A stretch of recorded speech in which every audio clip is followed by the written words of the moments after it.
Hi students, but today we are going to see the lecture number 7 from the physics part 1. The name of the chapter we have started, it is nothing but the units and measurements. In this particular chapter, in the yesterday lecture we have seen what is meant by dimensions. आपण last lecture मध्ये dimensions म्हणजे काय ते पाहिले. डायमेन्शन्सची definition मी तुम्हाला त्या ठिकाणी सांगितली होती. The powers to which the fundamental units are raised in order to get the unit of the given physical quantity. Given physical quantity चे युनिट ऑब्टेन करण्यासाठी फंडामेंटल युनिट्सचे कुठले पॉवर्स आपण रेज करावेत ते सांगणाऱ्या टर्म्स म्हणजे डायमेन्शन्स असतात. फॉर एक्झाम्पल मी तुम्हाला एक्सप्लेन करतो. फॉर एक्झाम्पल आपण व्हेलॉसिटीचे डायमेन्शन्स काढायचे तर व्हेलॉसिटी इज इक्वल टू काय असं सांगा, डिस्प्लेसमेंट अपॉन टाइम. आता डिस्प्लेसमेंट इज नथिंग बट काय असणार, लेंथ. डिस्प्लेसमेंट म्हणजे काय असतं, length. Length is a fundamental quantity, बरोबर. ठीक आहे. आणि टाइमला आपण काय होतं सांगा, time. These are the two fundamental quantities with the help of which we can measure the velocity. तर ह्या दोन फंडामेंटल क्वांटिटीच्या आधारे आपण व्हेलॉसिटी मेजर करू शकतो. कळतं सर्वांना? ठीक आहे. म्हणून देअरफॉर डायमेन्शन्स ऑफ व्हेलॉसिटी या ठिकाणी मी लिहितो dimensions of velocity. Velocity dimension कसे असणार आहे तर सर्वांना माहिती आहे, लेंथचे डायमेन्शन, लेंथ मोजण्यासाठी मास नॉट नीडेड. लेंथचे डायमेन्शन एल आणि टाइम काय सांगा 0 आणि टाइम मध्ये काय असणार m0 l0 आणि काय सांगा t1. लक्षात, टाइमचे डायमेन्शन काय सांगा t1, राईट. ठीक आहे. मग काय होईल सांगा, या ठिकाणी यू कॅन सी दॅट पहा लक्षात, m0 l1 and this 0 म्हणजे l1, बरोबर. ठीक आहे. आणि t0 and this 1 goes there and becomes -1 t -1. तर ते सर्वांना तर these are the dimensions of काय सांगा velocity m0 l1 and t -1. these are the dimensions of velocity, right. तर अशा पद्धतीने how to find out the dimensions ते आपण शिकलो. डायमेन्शन्स कसे काढतात एखाद्या फिजिकल क्वांटिटीचे ते आपण त्या ठिकाणी शिकलो आहे. आपण वेगवेगळ्या प्रकारच्या ज्या फिजिकल क्वांटिटीज, ज्या बेसिक फिजिकल क्वांटिटीज आहेत, मग वर्क असेल, पॉवर असेल, फोर्स असेल, मोमेंटम असेल, कायनेटिक एनर्जी असेल, पोटेन्शियल एनर्जी आहे, राईट. ठीक आहे. एक्सेलरेशन आहे, व्हेलॉसिटी आहे, डेन्सिटी आहे. These are the physical quantities which we need basically. त्या सगळ्यांचे डायमेन्शन्स आपण काढायला शिकलेलो आहोत. तर कालचं लेक्चर त्याच्यावरचं होतं. आज आपल्याला पाहिजे पुढचं topic that is uses of dimensions. पहा लक्षात, तर मी टॉपिकचं नाव घेणार आहे युजेस ऑफ डायमेन्शनल अनालिसिस. नाव पहा, पुढचा टॉपिक मी चेकआउट करूया आजचा, uses of dimensional analysis, right. ठीक आहे. पहा, डायमेन्शन्स कशासाठी काढायचे, what are the uses of dimensions, का काढायचे डायमेन्शन्स, काहीतरी यूज असेल ना त्याचा. कुठं वापरतात डायमेन्शन्स, कशासाठी वापरायचे डायमेन्शन्स, राईट. जसं मी आता तुम्हाला सांगितले की velocity dimensions m0 l1 t -1 आहे.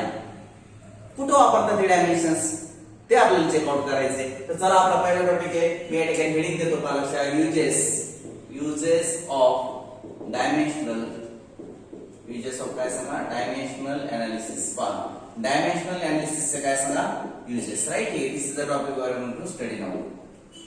आता डायमेन्शनल अनालिसिस चे युजेस काय काय आहेत पहा लक्षात. तर पहिला जो यूज आहे तो आपण त्या ठिकाणी चेकआउट करूया. Actually we are going to see the काय सांगा 3 युजेस. आपण काय करणार आहे 3 युजेस चेकआउट करणार आहे. त्यातला पहिला जो यूज आहे तो मी या ठिकाणी राईट करतो पहा लक्षात घ्या. First use to verify the correctness of physical equation.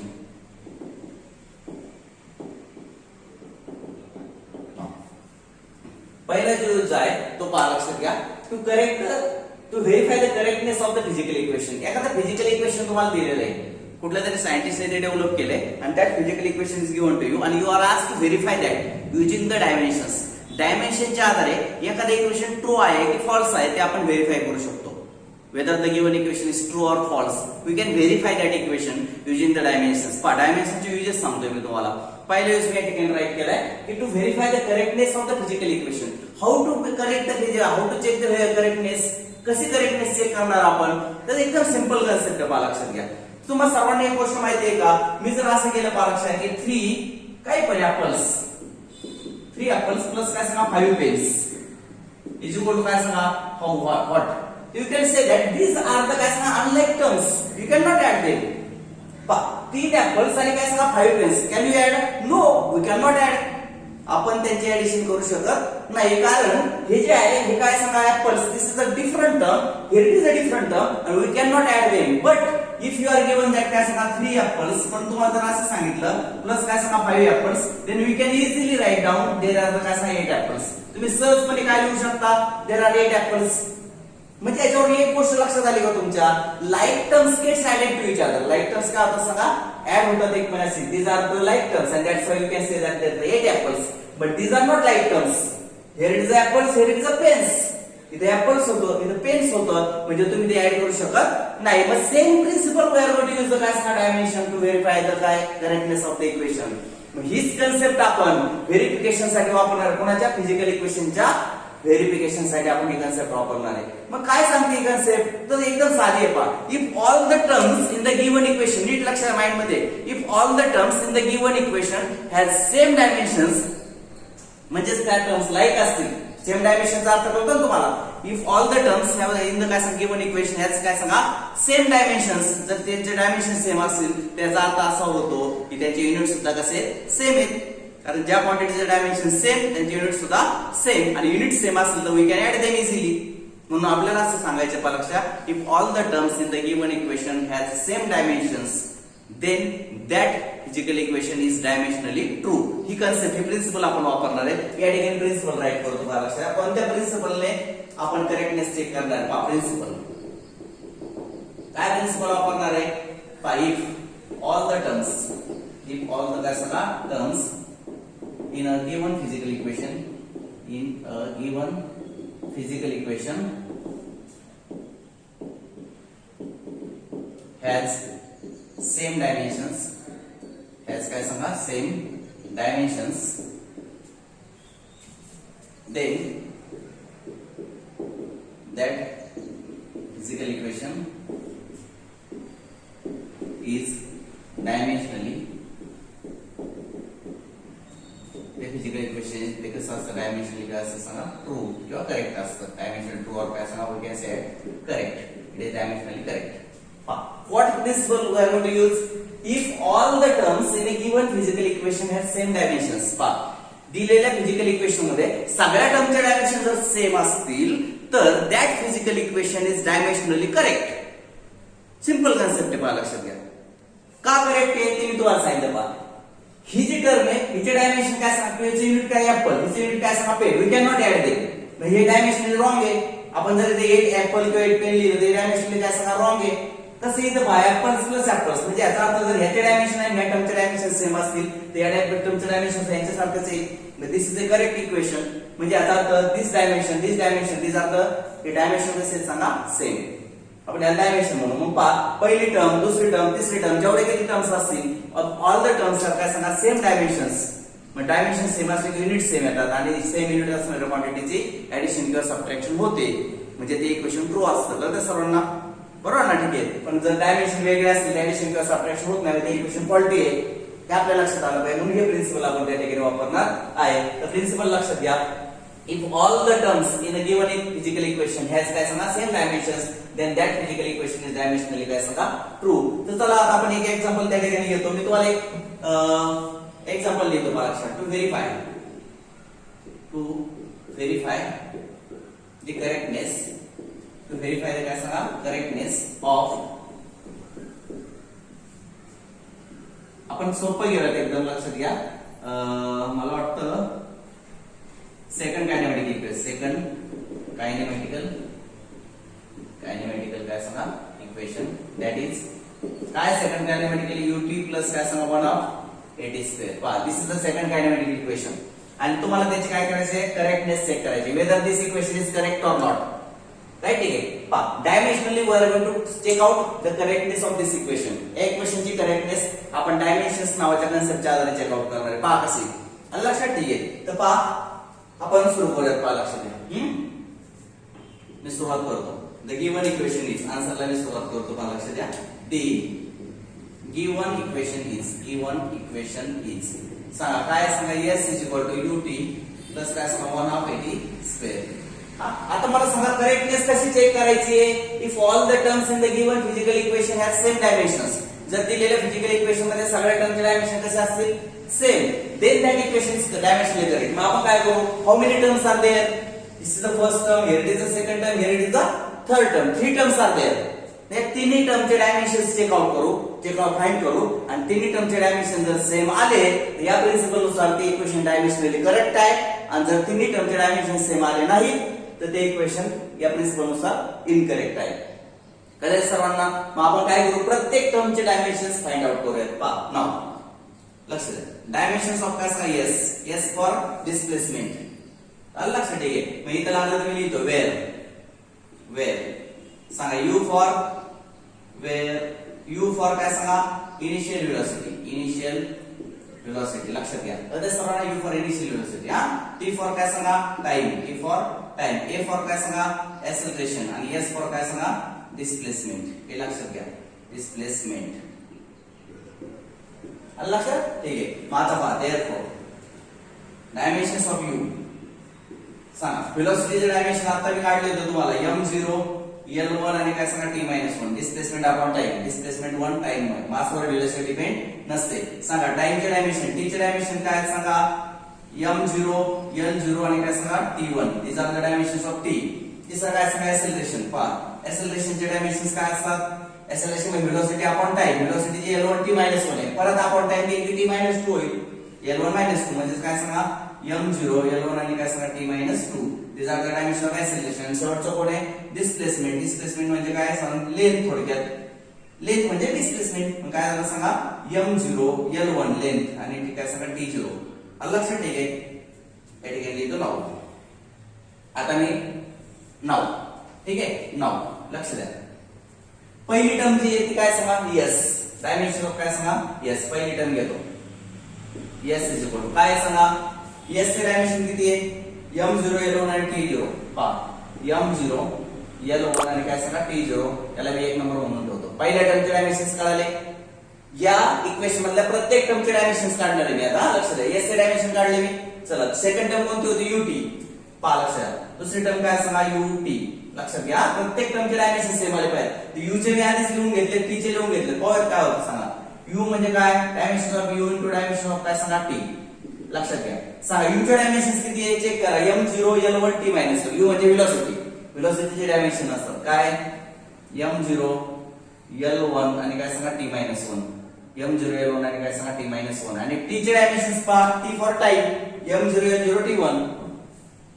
m0 L0 आणि काय सांगा t1. राईट, ठीक आहे. मग काय आलं पहा, लक्षात घ्या, m0 आणि हा m0 म्हणजे m0च राहिला.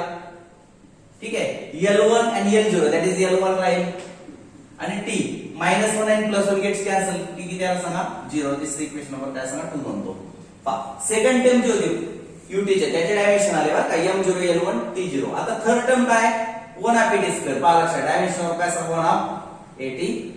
थर्ड टर्म म्हणजे याचा अर्थ 1/2 कॉन्स्टंट टर्मला डायमेन्शन नसतात. It is not a physical quantity. 1/2 is a constant. It do not have any dimensions. लक्षात घ्या, कॉन्स्टंट टर्मला डायमेन्शन नसतात because it is not the physical quantity. मग डायमेन्शन्स ऑफ काय सांगा a इनटू डायमेन्शन ऑफ काय सांगा t आणि t चा काय सांगा स्क्वेअर. येते लक्षात, ठीक आहे. चला आता चेक आउट करूया आपण. What are the dimension of a for acceleration. What is the acceleration, m0 L1 t-2.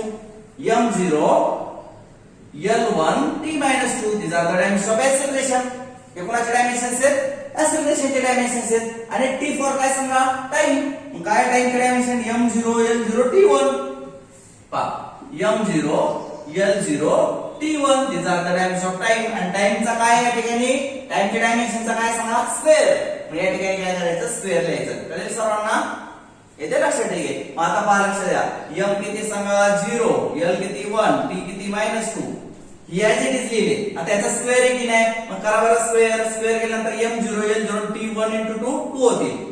m0 L0 आणि t किती आले सांगा 2. y2 समजलं का, t1 याचा स्क्वेअर होता की नाही म्हणून 2 झाले. आणि मग फायनली तुमच्या असं लक्षात येईल की m0 L1 L हे पहा 1 आणि 0 1 आणि t -2 आणि +2 कॅन्सल झाले. t किती आले सांगा 0. दिस इक्वेशन नंबर 3. लक्षात आलं. ही ती थर्ड टर्म होती, तिचे सुद्धा मी डायमेन्शन्स काढले. लक्षात आलं सर्वांच्या. पहा m0 आणि m0 0, L1 आणि L0 दॅट इज L1 आणि t -2 आणि दिस +2 गेट्स कॅन्सल 0. आलं लक्षात. मग what you can see that now from 1 2 आणि काय सांगा 3. पहा 1 2 3 वरून काय लक्षात आलं, s चे जे डायमेन्शन आहे म्हणजे हे s चे तेच डायमेन्शन ut चे. पहा s चे किती आले, m0 L1 t0 आले. सेकंड टर्म कोणती होती, ut. ut चे सुद्धा काय आले, m0 L1 t0 आले. थर्ड टर्म काय होते 1/2 at². 1/2 स्क्वेअरचे सुद्धा m0 L1 आणि काय सांगा t0 अशा प्रकारच्या प्रत्येकाचे डायमेन्शन्स त्या ठिकाणी आले. कळते सर्वांना? येते का लक्षात? आणि म्हणून तुमच्या असं लक्षात फ्रॉम 1 to n काय सांगा 3 1 to n 3 we can see that. आपल्या असं लक्षात येतं काय लक्षात आलं पहा की dimensions of s is equal to dimensions of काय सांगा ut आणि इज इक्वल टू काय सांगा डायमेन्शन्स ऑफ काय सांगा 1/2 square that is dimensions of all terms in given physical equation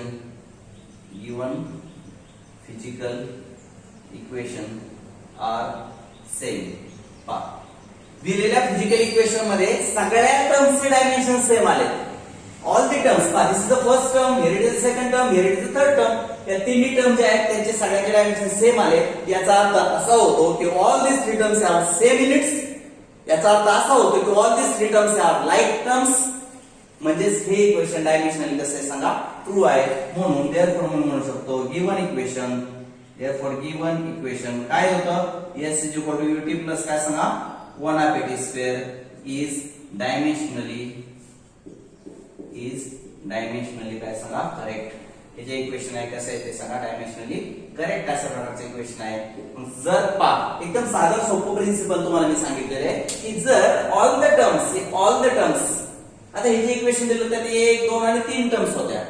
मग जर पहिल्या टर्मचे डायमेन्शन्स काढले, सेकंडचे काढले आणि थर्डचे काढले, if all the three terms have the काय सांगा सेम डायमेन्शन्स, मग पहिल्या टर्मचे जे डायमेन्शन्स आले तेच सेकंडचे आले तेच थर्डचे आले. If all the terms in the equation have same dimensions then we can say that equation is dimensionally true. तर ते इक्वेशन डायमेन्शनली कसं असतं सांगा ट्रू असतं. हे आपल्या त्या ठिकाणी लक्षात येईल. कळेल सर्वांना? काय सांगितलं मी येते लक्षात? ठीक आहे. तर अशा पद्धतीने you can check out the काय सांगा ट्रूथनेस और करेक्टनेस ऑफ द काय सांगा गिवन इक्वेशन. तर तुम्ही प्रॅक्टिस साठी पहा लक्षात घ्या होमवर्क साठी हे पहा याच पद्धतीने पहिले इक्वेशन जे u इक्वल टू काय सांगा v equal to u plus 80 हे चेक करू शकता.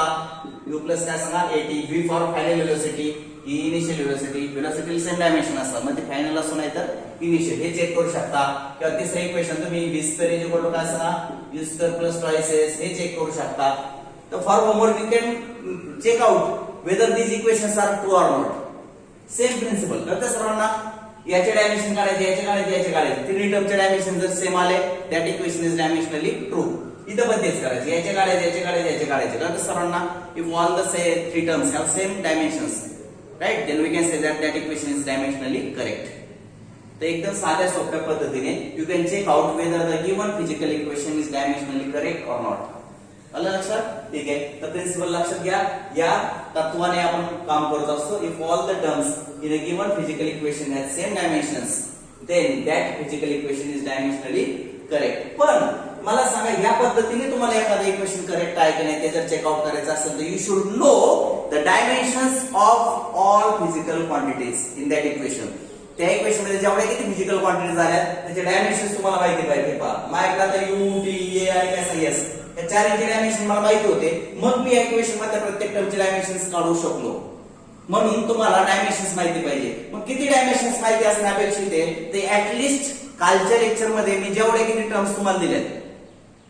लास्ट लेक्चर मध्ये तुम्हाला मी काय केलं एरियाचे डायमेन्शन्स, व्हॉल्यूमचे डायमेन्शन्स, व्हेलोसिटीचे डायमेन्शन्स आठवते सर्वांना? ऍक्सेलरेशनचे डायमेन्शन, मोमेंटमचे डायमेन्शन नंतर फोर्सचे dimension, work done, power, kinetic energy, potential energy ह्याच्या बेसिक टर्म्स आहेत. बेसिक नकोच सगळे माहिती असू द्यात पण निदान हे बेसिक जे टर्म्स आहेत त्यांचे डायमेन्शन्स आपल्याला माहिती असणं गरजेचं आहे. जर माहित नसेल तर ते तयार करता आले पाहिजे. जसं की व्हेलोसिटी काय आहे? Distance upon time L1 upon t - 1 L1 आणि t - 1 असं आपल्या लक्षात आलं पाहिजे. आपल्याला ते बनवता तरी आले पाहिजे. निदान ह्याचे बेसिक टर्म्स आहेत ना फिजिकल क्वांटिटी त्याचे जरी डायमेन्शन्स आपल्याला माहिती असतील किंवा पाठ असतील किंवा ऍटलीस्ट बनवता आले तरी आपल्याला चांगली गोष्ट होईल. आणि मग ते माहिती असेल की आपण काय करू शकतो या पद्धतीने त्याचा यूज करू शकतो. तर दिस इज द काय सांगा फर्स्ट यूज ऑफ द काय सांगा dimensional analysis. The dimensional analysis हा पहिला यूज त्या ठिकाणी होता. लक्षात आलं सर्वांच्या? This is the first use of काय सांगा डायमेन्शनल एनालिसिस. तर आता आपण सेकंड कडे जाणार आहे. कशाकडे जाणार आहे? सेकंड यूज कडे. ठीक आहे. पहा आता मी सेकंड यूज कडे चाललोय. डायमेन्शन अनालिसिसचा काय सांगा सेकंड यूज आपल्याला त्या ठिकाणी काय करायचं सांगा चेकआउट करायचा आहे. तर याचा स्क्रीनशॉट काढून घ्या तुम्ही. हा जो आहे याचा स्क्रीनशॉट काढून घ्या म्हणजे मला काय करायचं सेकंड यूज मी आता युजेस ऑफ डायमेन्शन अनालिसिस त्याचे काय तुम्हाला दिले त्याचा स्क्रीनशॉट काढा तुमच्या नोटबुक मध्ये राईट करून घ्या. फर्स्ट यूज मी लिहिला to verify the correctness of physical equation. तुम्हाला होमवर्क सुद्धा याचा करता येईल. दोन इक्वेशनच्या आधारे तुम्हाला हेच प्रिन्सिपल वापरता येईल. हा ठीक आहे. मी आता सेकंड यूज कडे चाललोय लक्षात घ्या. काय गोइंग टू राईट द काय सांगा सेकंड इक्वेशन पहा second use.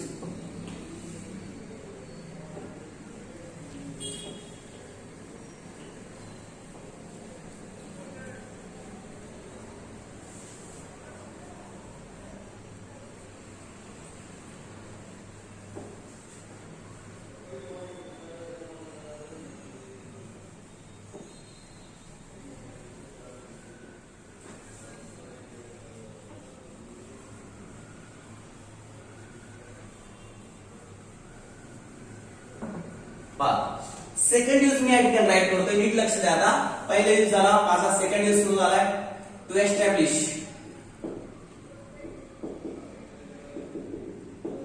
The relationship between the dependent physical quantities. Second मी राईट करतो या ठिकाणी आय हॅव रिटन काय सांगा सेकंड यूज ऑफ काय सांगा dimension analysis. Dimension analysis second use मी या ठिकाणी राईट करणार आहे. नीट लक्ष द्या. To establish the relationship between the dependent physical quantities. एकमेकींवर अवलंबून असणाऱ्या ज्या भौतिक राशी असतात फिजिकल क्वांटिटीज असतात डिपेंडंट म्हणतो आपण त्याला त्यांच्यामध्ये रिलेशन डेव्हलप करणं म्हणजे फॉर्म्युला तयार करायचा आपल्याला. That what is mean by relationship that is formula. What is the formula between the dependent physical quantities. Dependent physical क्वांटिटीमध्ये फॉर्म्युला काय असतो ते आपल्याला चेकआउट करायचंय. कळतंय सर्वांना. कसा चेकआउट करायचा नीट लक्ष द्या. पा काय करायचं डिपेंडंट फिजिकल क्वांटिटीमध्ये फॉर्म्युला लक्ष द्या असं त्याला let we find the exact relationship that is formula between the period in bracket t comma length in bracket l and example at again with the example and gravitational acceleration in bracket s small g. तुम्हाला असा प्रश्न विचारला कोणता की find the exact relationship that is formula. Find the formula between the period length and gravitation acceleration for the काय सांगा simple pendulum. For काय सांगा simple pendulum. Simple pendulum. Simple pendulum म्हणजे सगळ्यांना माहिती दोलक heavy bob is suspended to the काय सांगा rigid wall with the help of inextensible आणि काय सांगा इनफ्लेक्सिबल असा इनफ्लेक्सिबल अशा प्रकारची स्ट्रिंग असते त्याला जर हेवी ओपन सस्पेंड केला आणि त्याला असा काय आपण ऑसिलेशन्स दिले तर त्याला सिंपल पेंडुलम असं म्हणतो. काय म्हणतो त्याला सिंपल पेंडुलम. अशा पद्धतीने तो असा मूव्ह होतो माहिती आहे सर्वांना आपल्या झोक्यासारखा त्याला सिंपल पेंडुलम म्हणतात. मग सिंपल पेंडुलमचा पिरियड हा लेंथ वर आणि ग्रॅव्हिटेशनल एक्सेलरेशन वर डिपेंड आहे. तर त्याच्यामध्ये नक्की सूत्र काय you are asked to find out the काय exact relationship between the period length and gravitational acceleration for the simple pendulum. हा आता लक्ष द्या सर्वांनी लक्ष द्या. मी इथे आन्सरला सुरुवात करतो बरं का. लक्ष द्या आन्सर पहा period of simple pendulum. Period of simple pendulum depends on कशावर डिपेंड असतो बघा length L of pendulum and gravitational acceleration also G. दोन गोष्टीवर डिपेंड असतो ऍक्सेलरेशन आणि काय सांगा लेंथ याच्यावर डिपेंड असतो असं गृहीत धरला किंवा त्यांनी ते दिलेले आपल्याला याच्यावर डिपेंड आहे तर फाइंड एक्झॅक्टली स्टेप. मी आता काय करतो मला लक्षात लेट पिरियड इज डायरेक्ट मोड काय L रेस टू x घेतो किंवा A घ्या तुम्हाला वाटेल ते A घेऊया चला L रेस टू A बरोबर. पिरियड L रेस टू काय सांगा A घेतलं अँड पिरियड इज काय सांगा डायरेक्ट मोड काय सांगा G रेस टू B घेतलं मी. लक्षात घ्या G रेस टू काय सांगा B. Period is direct equal L raise to A आणि जी रेस टू काय सांगा बी. मी पिरियड आणि एल मध्ये कसं रिलेशन आहे, एल रेस टू ए घेतला, ए ची आणि बी ची व्हॅल्यू मला फाइंड आउट करायची लक्षात घ्या. आणि पिरियड आणि जी मध्ये कसं रिलेशन आहे, पिरियड डायरेक्ट इक्वल. मग आता therefore period is direct equal L raise to A आणि काय सांगा जी रेस टू बी असं आलं. तर सर्वांना period is direct equal L raise to A G raise to B. म्हणून आपण असं लिहू शकतो टी इज इक्वल टू काय सांगा के एल रेस टू काय सांगा ए आणि जी रेस टू काय सांगा बी असं त्या ठिकाणी आलं. वेअर पा टी पिरियड आपण टी म्हटलं पिरियड. पिरियडचे डायमेन्शन्स काय सांगा म्हणजे टी चे डायमेन्शन किती असतात. पिरियडचे डायमेन्शन्स m0 l0 आणि t1 these are the dimension of काय सांगा t फॉर पिरियड. आता k कॉन्स्टंट आहे त्याला डायमेन्शन नसतात. हा ठीक आहे लक्षात. l लेंथला आपण l नोटेशन वापरलेले आहे पहा लक्षात. l चे डायमेन्शन काय असणार आहे सांगा m0 l1 आणि काय सांगा t0 these are the dimension of काय सांगा लेंथ. आणि g म्हणजे ऍक्सेलरेशन पहा ग्रॅव्हिटेशनल ऍक्सेलरेशन म्हणजेच a. तर a चे डायमेन्शन काय असणार ऍक्सेलरेशन म्हणजे व्हेलॉसिटी आपण टाइम m0 l1 आणि t-2 मी काल चार्ट बनवून दिलेला आहे तुम्हाला ऍक्सेलरेशनचा काय ठीक आहे. तर त्या चार्ट मध्ये ऍक्सेलरेशन डायमेन्शन असे असतात पहा लक्षात घ्या. आणि k इज काय सांगा कॉन्स्टंट हेन्स डायमेन्शनलेस. के काय सांगा कॉन्स्टंट आहे आणि त्यामुळे तो कसा आहे सांगा डायमेन्शनलेस अशा प्रकारचा आहे. तर अशा पद्धतीने आपल्याला याचे सगळ्याचे डायमेन्शन माहिती आहेत. आता मी काय करणार आहे पहा लक्षात घ्या. मी सगळे डायमेन्शन तिथे टाकणार आहे पहा. आता आपण काय करूयात पहा हे जे इक्वेशन आहे याला इक्वेशन नंबर 1 म्हणूयात. आता ह्याच्यामध्ये हे सगळे डायमेन्शन्स टाकून देतो मी पहा. पिरियडचे आपल्याकडे आहेत एल चे आहेत जी चे आहेत बरोबर ठीक आहे. ते सगळे डायमेन्शन टाकून देतो पहा लक्षात घ्या. पहा फ्रॉम इक्वेशन 1 फ्रॉम इक्वेशन काय सांगा 1 काय सांगा टी डायमेन्शन्स ऑफ काय सांगा टी इज इक्वल टू के ला डायमेन्शन नसतात. के इज डायमेन्शनलेस लक्षात घ्या. त्यामुळे डायरेक्ट एल चे लिहितो एल रेस टू काय सांगा A L raise to A आणि जी रेस टू काय सांगा बी. याच्या लक्षात ठीक आहे पहा. टी पिरियड डायमेन्शन ऑफ काय सांगा period dimension of period equal to काय सांगा के ला डायमेन्शन नसतात एल रेस टू काय ए आणि जी रेस टू काय बी. चला मग आता टी चे डायमेन्शन सांगा मला किती आहे. टी चे dimensions m0 l0 t1 m0 l0 आणि काय सांगा t1 इज इक्वल टू सांगा लेंथचे डायमेन्शन काय m0 l1 t0 m0 l1 आणि काय सांगा t0 these are the dimension of काय सांगा a l. आणि g चे डायमेन्शन काय m0 l1 आणि t-2 पहा m0 l1 आणि t-2 having the काय सांगा पॉवर ऑफ b. सगळे डायमेन्शन्स टाकले पहा लक्षात घ्या. मला ए बी च्या व्हॅल्यू फाइंड आउट करायच्या म्हणजे मला टी आणि एल आणि ए जी मध्ये रिलेशन मिळणार आहे. मग आता चला पाहूयात कशा पद्धतीने. चला सांगा काय करायचं m0 l0 t1 is equal to m0 raise to A म्हणजे काय m0 1 into A L A झालं t0 इंटू ए 0 झालं t रेस टू 0. चला इकडं m0 इंटू बी 0 l 1 इंटू बी किती आले बी आले आणि t-2b टी किती आले सांगा -2b आले. इथे लक्षात ठीक आहे. m raise to 0 l raise to b आणि t रेस टू -2b. आता काय करायचं पहा लक्षात घ्या. आपण सिम्प्लिफाय करू पहा m0 l0 आणि t1 ठीक आहे t1 इज इक्वल टू पहा m0 आणि 0 किती झाले सांगा m0 l this is the a here is the b म्हणजे a प्लस b प्रोडक्ट असलं इंडस्ट्रीचे सम होते माहिती आहे ना. आणि t रेस टू पहा लक्षात घ्या 0 आणि -2b म्हणजे किती झाले -2b m0 l a plus b आणि t काय सांगा -2b. कळलं सर्वांना पहा a आणि b a प्लस b आणि 0 आणि -2b. आता comparing powers of both sides. इकडे m ची पॉवर 0 आहे इकडे किती आहे 0 0 इज इक्वल टू 0. चला l ची पॉवर इथे 0 इथे a प्लस b आहे म्हणजे a plus b equal to 0 असलं पाहिजे. a plus b equal to काय सांगा 0 आणि t चे -2b आणि इथे किती आहे 1 म्हणजे -2b इक्वल टू 1. आलं लक्षात ठीक आहे. आणि मग आपण पहा b इक्वल टू किती येणार -1 ऑफ -2b इक्वल टू 1 म्हणजे b इक्वल टू किती -1 ऑफ. या ठिकाणी a इक्वल टू -b येते a इक्वल टू किती सांगा -1 ऑफ कारण b ची व्हॅल्यू -1 ऑफ आहे. आलं लक्षात म्हणजे a इक्वल टू किती आले सांगा +1 ऑफ. तर कंपेअर केल्यामुळे a ची व्हॅल्यू आली +1 ऑफ आणि b ची व्हॅल्यू किती आली सांगा -1 ऑफ. कळलं सर्वांना. आणि मग पहा या ठिकाणी पुढचं आहे सबस्टिट्यूट these values in काय सांगा 1.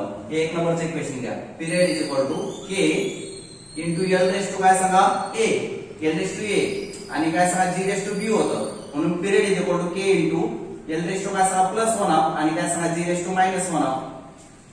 आलं लक्षात? ठीक आहे. तर अशा पद्धतीने आपल्याला ते लिहिता येईल.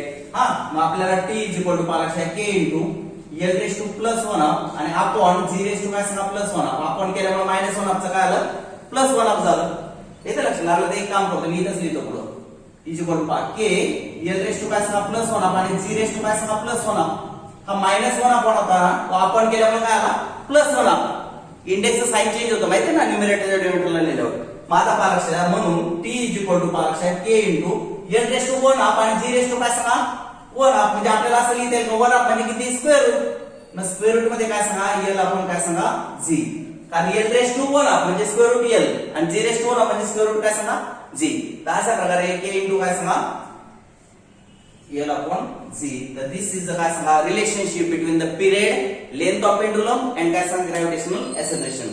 तर अशा प्रकारे आपल्याला फक्त एवढंच सांगितलं होतं की पिरियड हा लेंथ आणि काय सांगा ग्रॅव्हिटेशनल एक्सेलरेशन वर डिपेंड असतो. पण कसा डिपेंडन्स एक्झॅक्ट डिपेंडन्स काय what is the exact relationship. तो वे ऑफ फॉर्म द कसा exact relationship period equal to K into L upon under L upon G. तर हा फॉर्म्युला सायंटिस्ट लोकांनी जेव्हा शोधला तेव्हा त्यांच्या असं लक्षात आलं की के इक्वल टू काय असतं 1 अपॉन ट्वाइस पाय म्हणजे त्यांचा फॉर्म्युला असा आला 1 अपॉन काय सांगा ट्वाइस पाय एल अपॉन काय सांगा G. Value of constant can not be find dimensionally. त्याची व्हॅल्यू डायमेन्शनली काढता येत नाही. ते तुम्हाला प्रॅक्टिकली किंवा एक्सपेरिमेंटली काढता येते. तर सायंटिस्ट लोकांनी ती फाइंड केली ती आहे 1 अपॉन ट्वाइस पाय. म्हणजे एक्झॅक्ट फॉर्म्युला असतो 1 upon twice pi under L upon G. तर के ची व्हॅल्यू आपल्याला डायमेन्शनली फाइंड आउट करता येत नाही किंवा कारण constant do not have dimensions. कॉन्स्टंटला डायमेन्शन नसतात. त्यामुळे हे ड्रॉबॅक आहे या मेथडचं ऍक्च्युअली डायमेन्शन. पण ठीक आहे जर कॉन्स्टंट माहित नसलं तर के घेऊन आपण अंडर एल अपॉन जी हे एक्झॅक्ट रिलेशन याच्यातलं फाइंड आउट करू शकतो. के ची व्हॅल्यू फक्त आपल्याला नंतर काढावी लागते. ती एक्सपेरिमेंटने काढावी लागते लक्षात ठेवा. तर in this way we can find the काय सांगा पिरियड ऑफ द काय सांगा सिंपल पेंडुलम. तर सिंपल पेंडुलमचा पिरियड आपण या ठिकाणी फाइंड आउट केला.